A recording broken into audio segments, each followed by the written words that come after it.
મિત્રો, ફાસ્ટ ફેશનના આજના આ સમયમાં આપણે નવા કપડાં ખરીદવા, પહેરવા અને દેખાવ કરવાની હોડમાં લાગ્યા છે.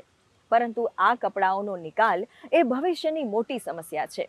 ગાંધીનગર સ્થિત national institute of fashion technology નિફ્ટના વિદ્યાર્થીઓ દ્વારા આ સમસ્યાનો હલ શોધવાના પ્રયાસો થઈ રહ્યા છે.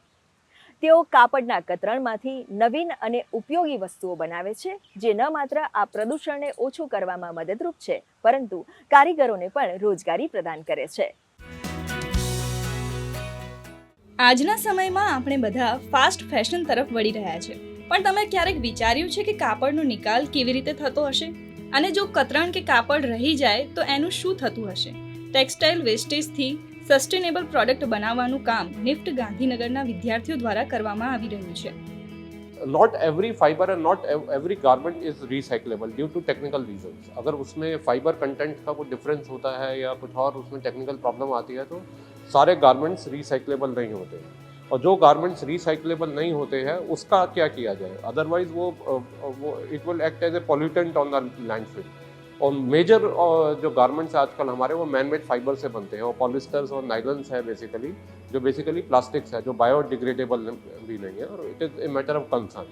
तो हमने एक इंडिया में first of its kind initiative किया है जिससे हम पोस्ट कंज्यूमर वेस्टेजेस को डील कर सकते हैं. देखिए, जो गारमेंट्स रिसाइक्लेबल है वो गारमेंट्स जा सकते हैं रिसाइक्लेबल प्लांट में, और जो गारमेंट्स रिसाइक्लेबल नहीं है उसको डील करने के लिए हमने उसकी इंस्टॉलेशंस बनाई है, उसके वॉल डेकोर्स बनाए हैं, और इसको ब्रिक्स के तौर पे भी हम यूज़ कर सकते हैं, इसको एकॉस्टिक्स के तौर पे भी यूज़ कर सकते हैं. हम भी फास्ट फैशन बहुत फॉलो करते हैं. हर फेस्टिवल के लिए हमें काफ़ी सारे नए कपड़े विच इज़ नॉट सस्टेनेबल तो हम खरीदते हैं, और उसका काफ़ी सारा वेस्ट प्रोड्यूस होता है जो अहमदाबाद की इंडस्ट्री से भी हमने लिया है.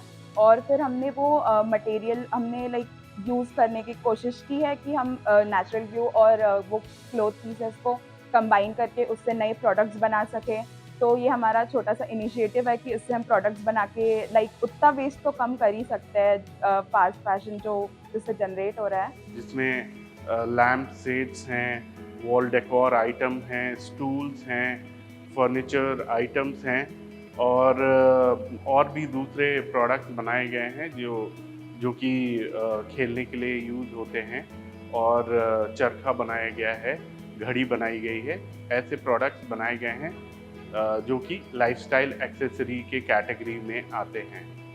पहले हम एक तरह से मोल्ड लेते हैं जिसमें हम हमारे जो फैब्रिक वेस्ट है जो जनरेट हो रहा है कॉलेज में, हम उसको अरेंज करें डिफरेंट टाइप्स में कि अलग अलग कलर्स के साथ, या फिर हमने उसमें एक्सप्लोरेशन करा. तो अलग अलग टाइप्स के मोल्ड है, जैसे कि सिलिकॉन मोल्ड है जो रीयूजेबल है. एंड उसके बाद हमने जो हमारे पास सनमाइका था उससे अलग अलग प्रकार के शेप्स फॉर्म्स बनाए, उसके साथ हमने एक्सप्लोर करा. एंड देन उसमें हमने फैब्रिक वेस्ट अरेंज करा. उसके बाद हमने उसमें नेचुरल ग्लू पोर करा एंड उसके बाद उसको सूखने दिया. तो ऐसे अलग अलग प्रकार से हमने एक्सप्लोरेशंस बनाए. और ये मोल्ड रियूजेबल है तो ये हमेशा से सस्टेनेबल रहेगा.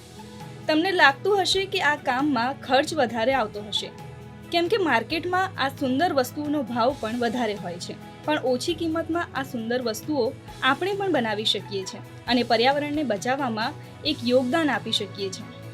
फैब्रिक वेस्ट को हमने यूटिलाइज करके डिग्री ऑफ वेरियसनेस, उसकी रफनेस और कितना वो स्मूथ फिनिश दे सकता है, अलग अलग टाइप की ब्रिक्स एक्सप्लोर करी इनिशियली.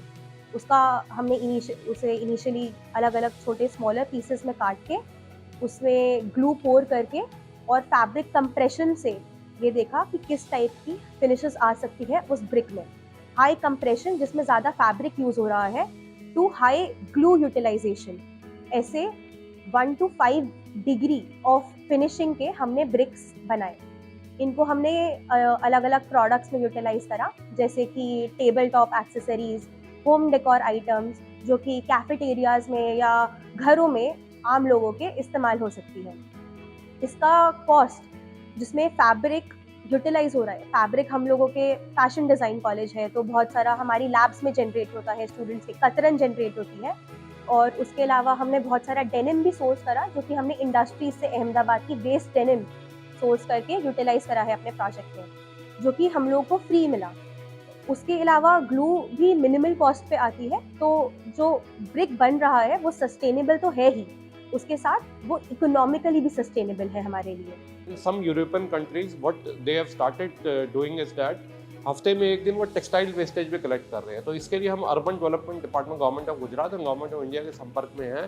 क्यों ना हम अपनी कंट्री में एक ऐसा मैकेनिज्म बनाए कि हम हफ्ते में एक दिन टेक्सटाइल वेस्टेजेस को घरों से इकट्ठा करें और उस टेक्सटाइल वेस्टेज को हम बाद में रिसाइकलिंग प्लांट्स में या फिर इस टाइप के मीनिंगफुल पर्पस के लिए लगाएं, जिससे कि वो एक हमारी लैंडफिल में पोल्यूशन भी क्रिएट नहीं होगा और उसका टेक्सटाइल्स का एक मीनिंगफुल यूज़ हो जाएगा।